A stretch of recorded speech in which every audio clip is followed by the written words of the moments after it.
Olá, meus irmãos queridos e amados aí de Brasília.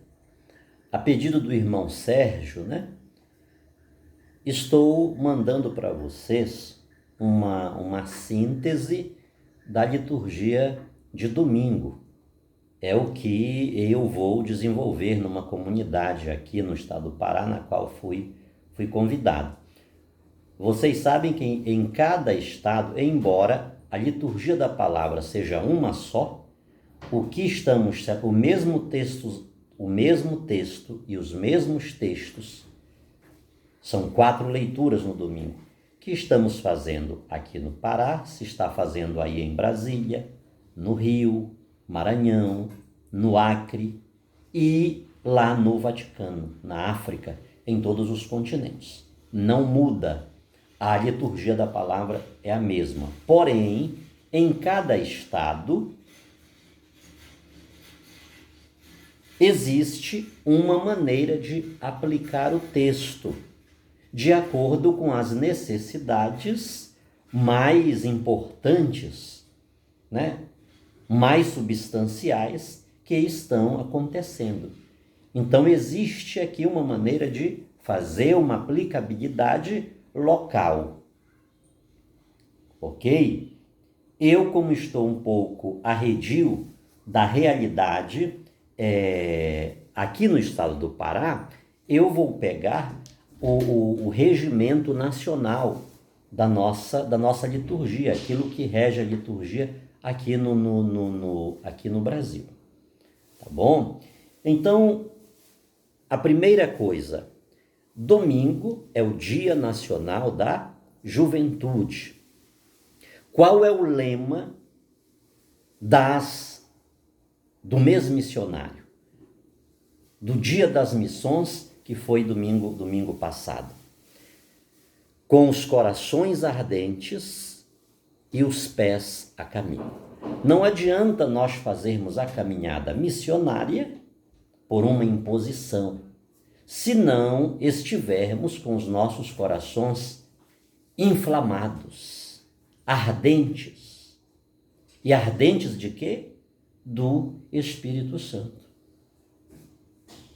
O que é o Espírito Santo? É o amor. Ainda 1 Coríntios 13, que fale língua dos homens e dos anjos, transporte montes, sem o amor eu nada sou. Tá? E esse amor, ele consolida-se na prática. E você já sabe que teoria é uma coisa e prática é outra.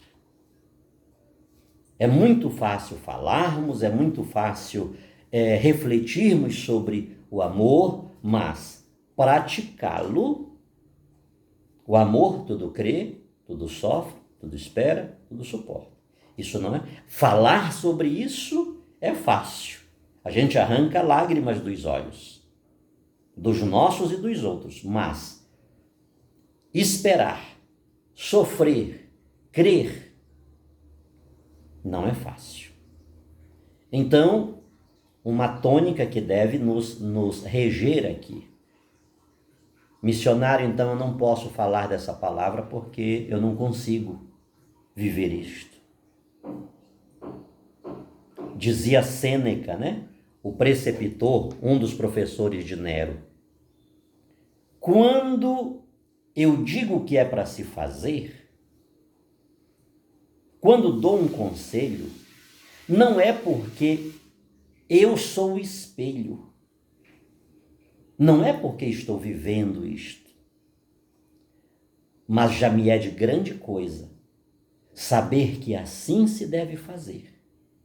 Embora eu não esteja vivendo isto, este ensinamento que vos transmito, pelo menos já estou a caminho.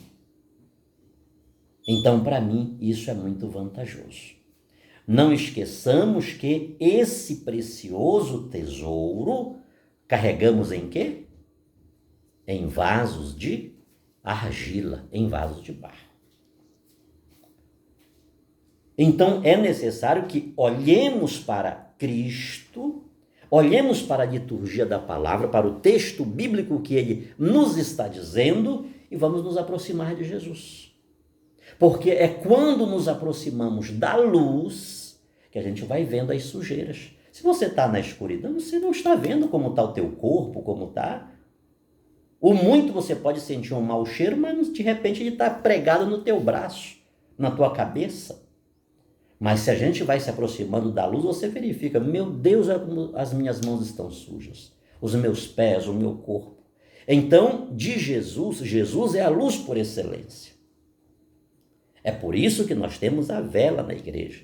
O círio pascal, com aquela luz, aquela vela grande acesa, é um símbolo de Jesus Cristo, luz do mundo. Os símbolos, eles falam conosco. Eles nos dizem algo. Você está olhando o tempo todo. E nós devemos, claro, devemos ter esse conhecimento, essa percepção, para que no momento em que eu estou olhando aquela vela acesa, eu tenho que saber, Jesus é uma luz. E não somente ele é uma luz, ele disse, vós sois, eu também tenho que ser luz. E à medida que nos aproximamos de Jesus Cristo, dessa luz, vamos vendo as sujeiras, não só externas, que essas são as mínimas de serem limpadas, mas sobretudo as internas, que só podem ser enxergadas, contempladas a partir da luz de Jesus Cristo. Tá bom? Então vamos em frente, vamos fazer a missão. É necessário fazer. Eu posso até estar indo para o inferno, mas se eu consigo mandar alguém para o céu, amém. De repente a misericórdia de Deus lá na hora da minha morte me alcança e eu tenho a oportunidade de me salvar também, porque é muito triste estarmos mandando milhares de pessoas para os céus e a passos largos estarmos caminhando para o inferno. Então, neste Dia Nacional da Juventude, com os corações ardentes e os pés na estrada, vivamos a nossa identidade missionária. A igreja vive, documento da CNBB, para evangelizar. Se perdemos esta essencialidade da igreja, para que a igreja? Se o fermento, se o sal perdem a sua propriedade, para que eu vou colocar sal na comida, fermento na massa, se ele não vai levedar a massa, se ele não vai salgar, conservar a comida, para quê? Então, se perdemos, repito-me, esta essencialidade missionária da igreja, eu estou indo à missa para quê? Estou indo ao culto para quê? Estou lendo a Bíblia para quê? Estou orando, rezando para quê? Se eu não tenho o objetivo de ver pessoas transformadas, curadas, libertas. Qual é o conteúdo essencial da missão? É tornar Jesus Cristo conhecido e amado. E aqui nós erramos. E aqui nós erramos porque tornar Jesus conhecido de alguém, evangelizar para muitas pessoas, é pegar aquela pessoa e colocar no meu lado. É pegar aquela pessoa e subjugá-la aos meus ensinamentos. É pegar aquela pessoa e dominá-la. É pegar uma determinada pessoa ou família e fazer que elas creiam em Jesus do meu jeito, da minha maneira, nos meus moldes. É o jeito que eu canto, é o jeito que eu rezo, é o jeito que eu prego, é o jeito que eu adoro, é o jeito que não sei o quê, tá bom? E aí eu começo a pensar que só o meu trilho seja bom.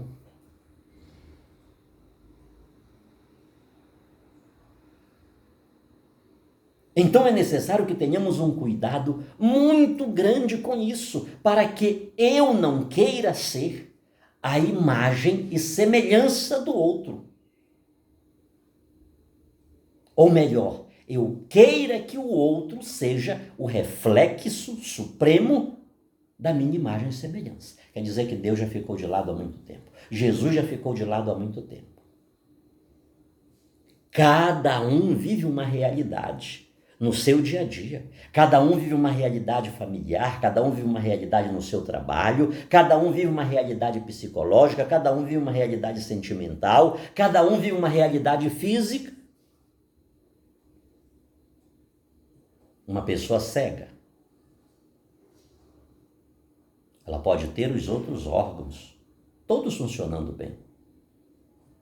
E ter uma pessoa numa cadeira de rodas.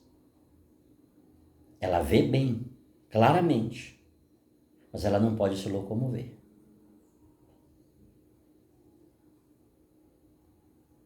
Do mesmo jeito que Jesus chega ao cego, ele chega ao paralítico. Do mesmo jeito que Jesus chega ao morto, ele chega à família do morto. Lembra da viúva de Naim? O filho estava lá morto. Jesus não se dirigiu primeiro ao morto, ele foi falar com a mãe do morto. Eu estou usando uma hipérbole, um exagero, para dizer que Jesus, ele contempla todos. Ninguém está fora da mensagem de Jesus Cristo. Só que a cada um Jesus fala de uma forma específica. O que Jesus disse para o morto, ele não disse para a mãe do morto.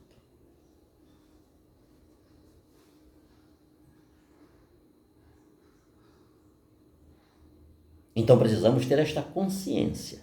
Não queiramos ser o protótipo. Sejam a minha imagem e semelhança.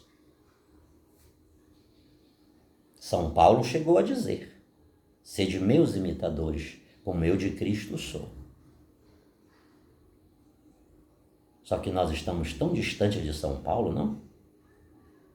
Então tenhamos bastante cuidado. Tenhamos bastante cuidado, porque São Paulo, ele radicalizou de tal forma o segmento de Jesus Cristo, que ele chegou a dizer: não é mais eu que estou vivendo. Já imaginou o que é isto? Nós podemos dizer isto? Sede meus imitadores como eu fui de Cristo. Nós somos imitadores de Cristo. Pega a liturgia de hoje. A primeira leitura, Êxodo 22, do 20 ao 26. Êxodo 22, do 20 ao 26. Eu vou deixar o Salmo a critério de vocês. A segunda leitura, 1 Tessalonicenses 1, do 5 ao 10.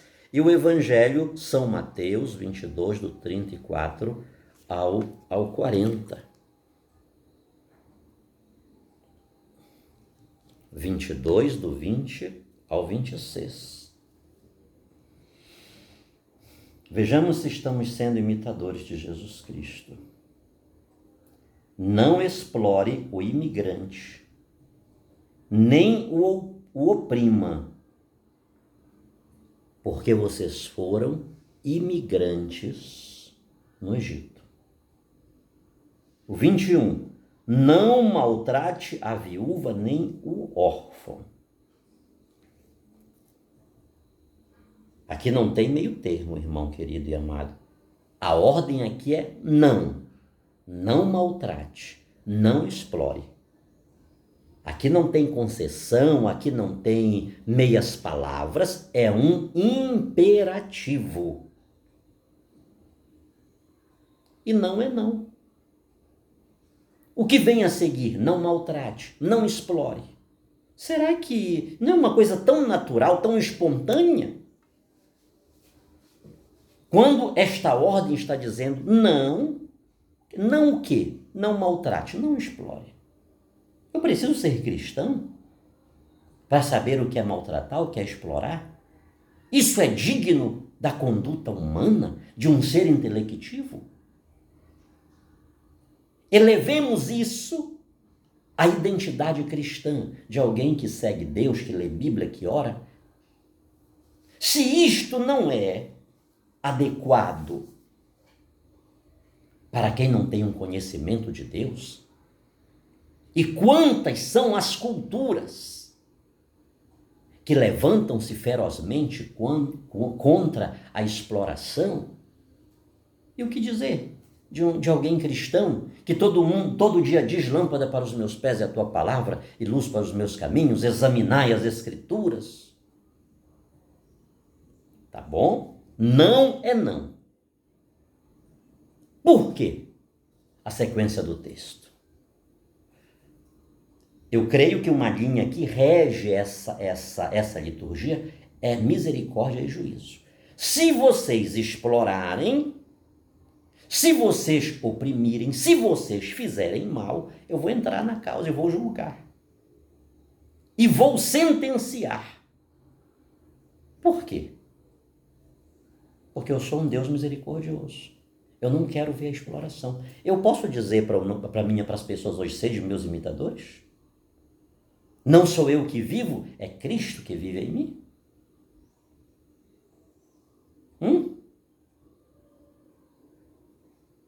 Quanta exploração, quanta opressão fazemos na nossa comunidade, na nossa casa, na nossa família, no nosso local de trabalho.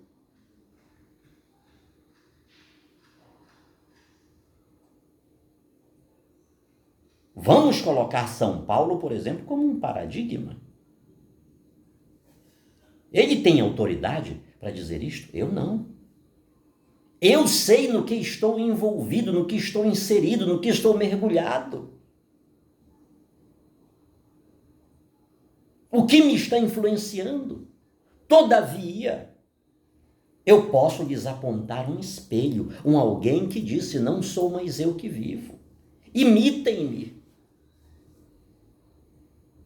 Saiamos de cena, mas sejamos uma placa sinalizadora, uma seta, que com sobriedade apontamos aquele a quem se deve seguir, como, por sinal, olha só o que me veio aqui, a comunidade que vou pregar domingo, São João Batista, né?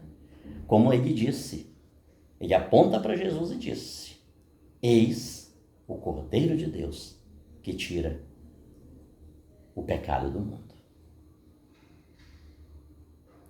Isso podemos fazer o pior dos pecadores, aquele que está na pior das lamas, dos lamaçais. Ele pode apontar para Jesus e dizer: aquele tira o pecado do mundo.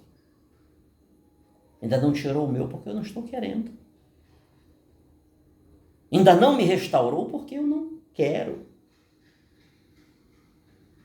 Porque acostumei-me com esta água, com esta lama. Mas o dia que eu for para ele vai mudar a minha vida. Tá bom? Misericórdia e juízo. Não façais. Porque se fizerdes, depois você termina o texto até o versículo 26, agirei. E vou destruir inclusive a vossa casa, vou destruir inclusive a vossa família. Porque sou um Deus misericordioso. Não esqueçamos, esse Deus misericordioso é o versículo 26, o final da liturgia.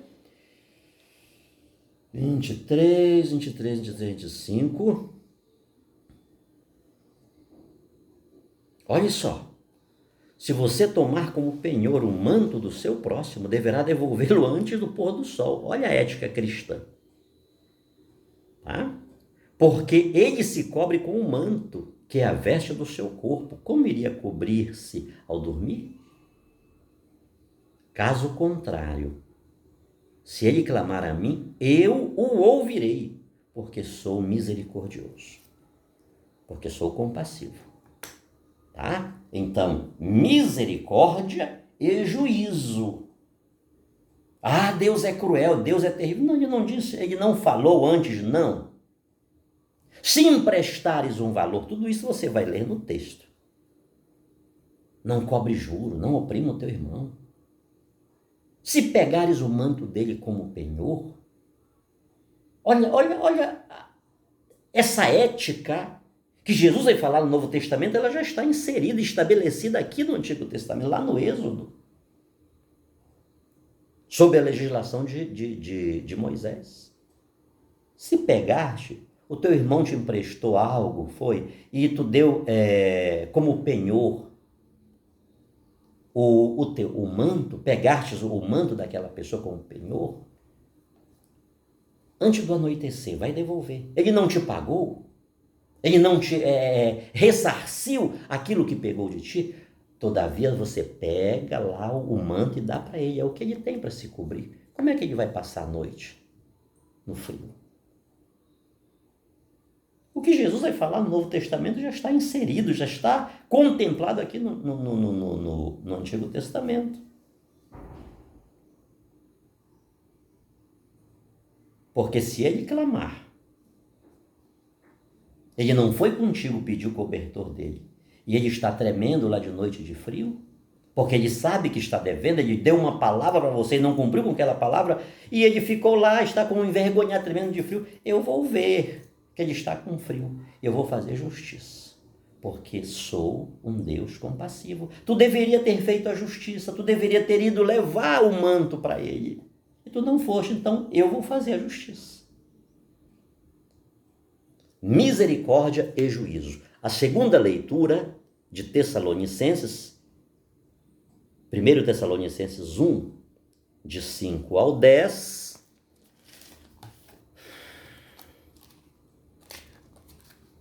mais uma vez vamos ver o juízo estabelecido aí. É bom que elas... 1 Tessalonicenses 1, do 5 ao 10. Cadê o 5? 4. Olha aí a ideia de juízo que vai aparecer outra vez, lá no final do texto. De fato, o evangelho que pregamos não foi apresentado somente com palavras, mas com poder, com o Espírito Santo. Qual é o nosso lema das missões? Com os corações ardentes e os pés a caminho. Esses pés a caminho, se o coração não estiver inflamado pelo Espírito Santo, com essa força, com esse poder, a gente só vai ter calo no pé, murmurar e blasfemar, porque outra coisa não vai ter. Com o Espírito Santo e com plena convicção. Vocês sabem o que fizemos entre vocês para o bem de vocês mesmos. Para o bem de quem?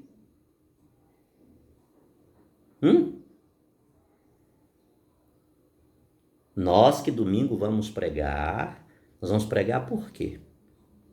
É para o nosso bem ou para o bem da comunidade? Observe que as coisas estão invertidas e o evangelho perdeu a sua consistência. Porque nós, os pregadores, queremos o nosso bem. Eu vou pregar, mas em função do meu bem. Eu não estou nem ligando que aquilo que eu vou pregar se vai transformar, ajudar a vida de alguém. Eu sei que eu quero, a minha ajuda vai sair. E ponto. São Paulo ele podia dizer, sede meus imitadores. Ele desgastou-se, ele diluiu-se. Eu tive o privilégio de visitar lá em Roma o lugar onde ele colocou a cabeça para ser decapitado. Ele tem autoridade para dizer, sede meus imitadores. Tá bom? Ele não buscou o seu bem. Aliás, ele abriu mão de todos os seus bens. Tá certo?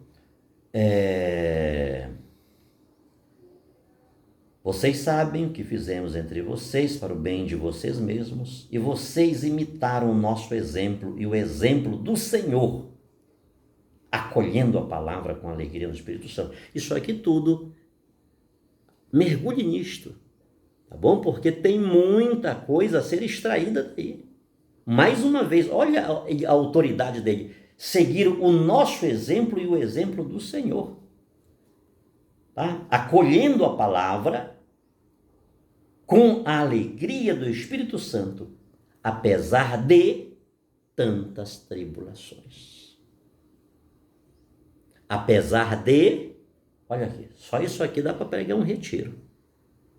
Quem está vivendo uma vida confortável? Eu visitei uma comunidade aqui semana passada, que até preguei lá no domingo passado, onde a catequista está passando tribulações, situações difíceis, o marido fraturado. A comunidade lhe está estendendo as mãos.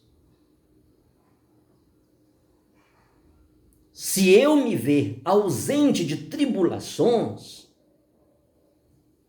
para fazer o querer de Deus, o ide, quem tem o coração ardente, ele põe os pés a caminho na estrada, independente das suas fragilidades, sejam elas quais e de que ordens forem. Tá bom? Assim vocês se tornaram modelo para todos os fiéis da Macedônia e da Acaia. Partindo de vocês, a palavra do Senhor se propagou não apenas pela Macedônia e Acaia, mas também por toda parte se espalhou a fé que vocês têm em Deus, de modo que sobre isso nada precisamos dizer. Esta igreja era a pupila dos olhos de Paulo, né? Assim que se chegava na Macedônia, logo se deparava com a cidade de Tessalônica. E ele sofreu. Ali não foi fácil o que ele enfrentou, né? Mas, no meio de tantas rejeições, esta igreja deu um fruto extraordinário. E ele está, se você quiser pegar o mapa, a geografia, para mostrar como ele chegou em Tessalônica, tá certo? Eu falei para vocês qual foi a Macedônia. Você lembra daquela visão que ele teve? Tudo isso é material que a gente pode usar, tá bom? Não vocês, nós podemos usar para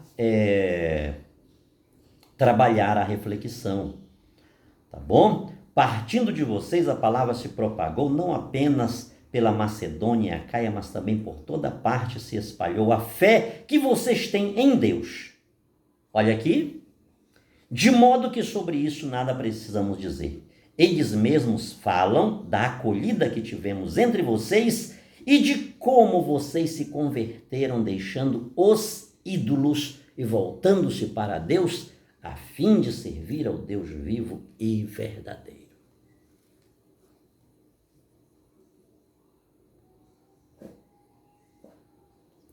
Quer uma pitada para apimentar o negócio?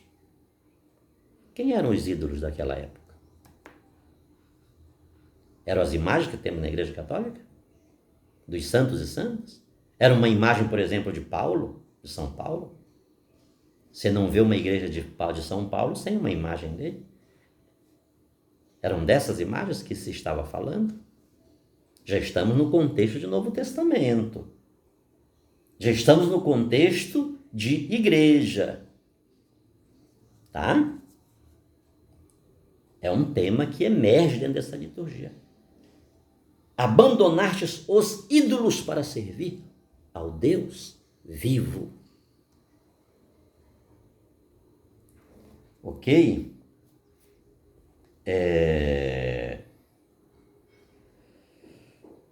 Voltando-se para Deus, a fim de servir ao Deus vivo e verdadeiro.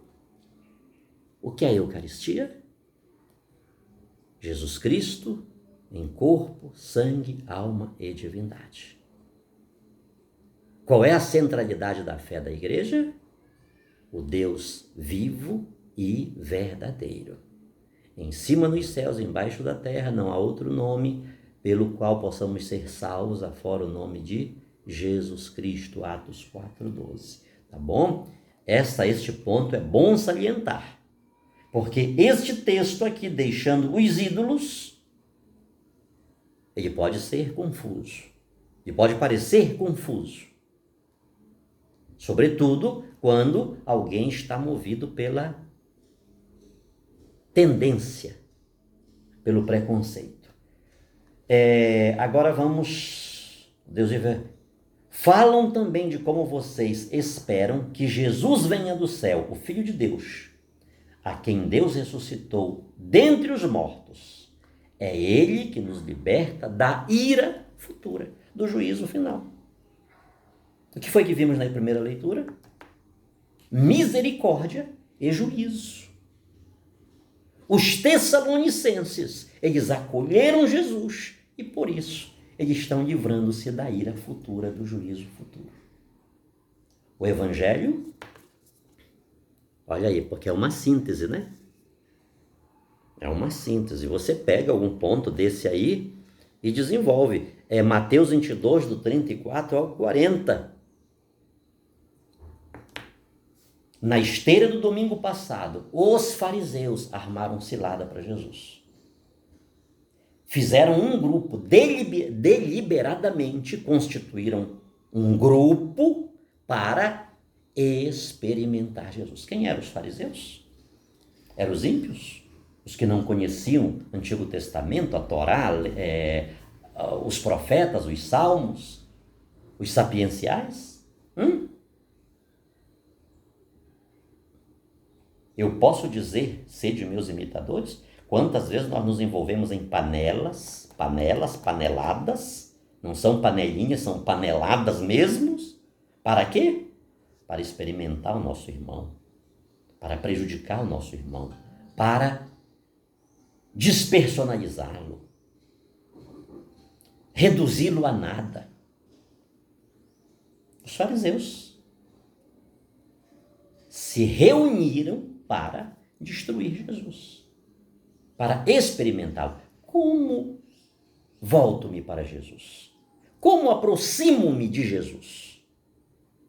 Com o coração reto, embora sujo, fragmentado, todo destruído?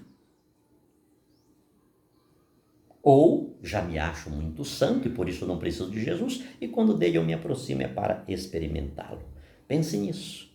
E eles perguntaram: qual o maior dos mandamentos? Jesus respondeu com sobriedade. Não fazia parte da índole dele, segundo as intenções.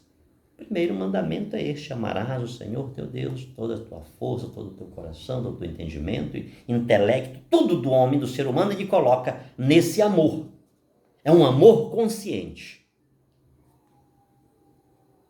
Não é um amor que está em êxtase, um amor emocional, um amor de momento. Não. É um amor que envolve o ser humano em todas as suas especificidades. Tá bom? Este, Jesus vai dizer, é o maior e o primeiro. É o primeiro e o maior de todos os mandamentos. Porém, aí Jesus não podia deixar de dar dele, né? No entanto, todavia, isto é bom se frisar, o segundo é tão importante como o primeiro.